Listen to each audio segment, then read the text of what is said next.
Welcome to Ingredients List and Methods. For today's video I will teach you how to make buttered vegetables. Ingredients: 1/2 head broccoli, cut into florets.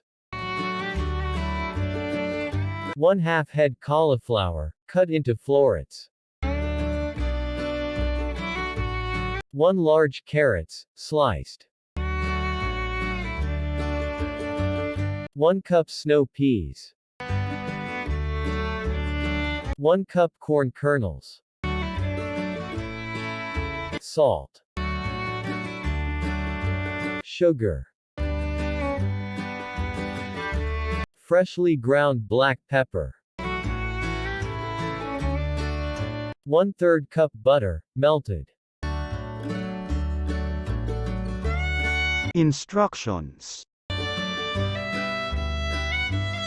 Prepare a steamer and steam your vegetables. Cook to your liking. I like mine a bit crisp, so I tend to undercook them. In a large saucepan, add the melted butter, then season with salt, sugar and freshly ground black pepper. Adjust it to the saltiness and sweetness you like.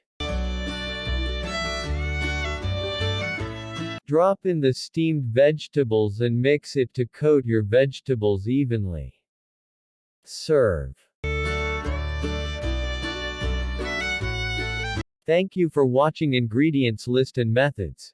Don't forget to like and subscribe.